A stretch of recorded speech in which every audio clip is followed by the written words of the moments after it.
கடவுள் மீது நம்பிக்கை வைக்க வேண்டும். அப்பொழுதுதான் நமக்கு நல்லது நடக்கும். நாம் நினைத்த காரியம் நிறைவேறும் என்பார்கள். முதலில் கடவுள் நம்மீது நம்பிக்கை வைக்க வேண்டும். அந்த நம்பிக்கைக்கு தகுந்த மாதிரி நாம் வாழ வேண்டும். சிலருக்கு தொழில் அமையும், சிலருக்கு எதுவும் அமையாது.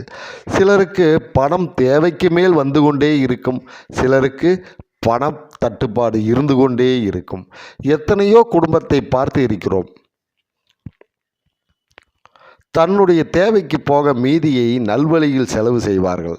செய்திகள் மூலம் தெரிந்து கொண்ட தகவலை உங்களுடன் பகிர்ந்து கொள்கிறேன். மலபார் கோல்டு எனும் நிறுவனம் இப்பொழுது 200க்கும் மேற்பட்ட கிளைகளுடன் செயல்பட்டு கொண்டுள்ளது. இன்னும் பல கிளைகள் தொடங்கி பல தொழிலாளர்களுக்கு வேலை கொடுக்க வேண்டும் என்ற ஒரு எண்ணம். அது மட்டுமில்லாமல் தன்னுடைய லாபத்தில் சில சதவிகிதத்தை நற்காரியங்களுக்கு தவறாமல் செலவு செய்கிறார்களாம். அதற்கென்று ஒரு ட்ரஸ்ட் அமைத்து அந்த பணியை அவர்கள் செய்து கொண்டிருக்கிறார்களாம். குறிப்பாக முதியோர்கள் காப்பகம், ஆதரவற்ற குழந்தைகளின் காப்பகம் என்பது போன்ற பொதுநல விஷயங்களில் தொடர்ந்து ஈடுபட்டு கொண்டிருக்கிறார்கள்.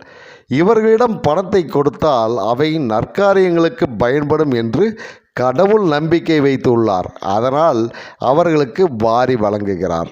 சிலருக்கு பணம் கிடைத்துவிட்டால் போதும், அவர்களின் ஆட்டம் பாட்டம் கொண்டாட்டத்தை கேட்க வேண்டியதில்லை. அவர்களிடம் வாரி வழங்குவார்கள். யாருக்கு என்றால் சக நண்பர்களுக்கும் கூட சேர்ந்து கூத்தடிப்பவர்களுக்கு மட்டும் வாரி வழங்குவார்கள். அவர்களுக்கு எப்படி மேற்கொண்டு பணத்தை கொடுப்பார்?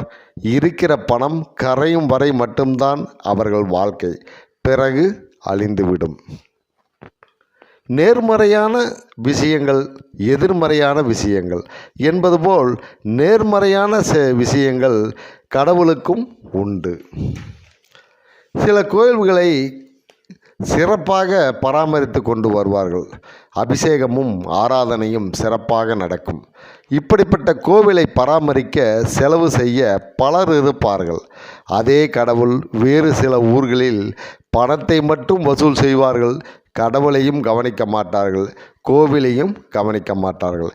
அதே கடவுள் இன்னும் சில ஊர்களில் கேட்பாரற்று கிடக்கும், புதர் அண்டி கிடக்கும். பாழடைந்த மண்டபமும் சேதமடைந்த கோபுரமும் கண்ணுக்கு தெரியும். கவனிக்க ஆள் இருக்காது. அதை பராமரித்து சிறப்பாக வைக்க வேண்டும் என்று சில மனிதர்களுக்கு தோன்றும். ஆனால் பணம் இருக்காது. ஒரே கடவுள் ஒவ்வொரு இடங்களிலும் வெவ்வேறு விதமாக தோன்றுகிறார். எதற்கு இந்த பாகுபாடு? தன்னுடைய வீட்டை நாம் எப்படி சுத்தமாக வைத்து கொள்கிறோம், அதுபோல் அது இறைவன் வாழும் இடம்தானே. அவர் பார்த்து அதற்குண்டான ஏற்பாட்டை செய்து கொள்ளக்கூடாதா? அதுதான் இறைவன்.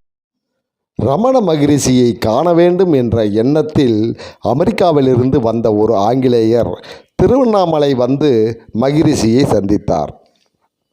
ஆங்கிலேயருக்கு தமிழ் தெரியாது, மகானுக்கோ ஆங்கிலம் தெரியாது.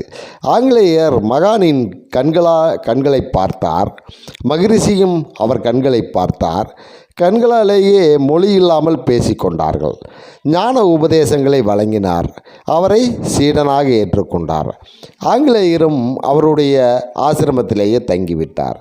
அதுதான் இறைவனின் நம்பிக்கை.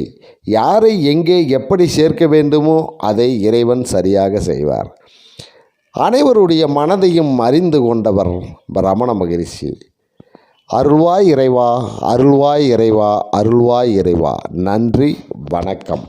லைக் பண்ணுங்கள், ஷேர் பண்ணுங்கள், கமெண்ட் பண்ணுங்கள். மறக்காமல் நம்ம சேனலை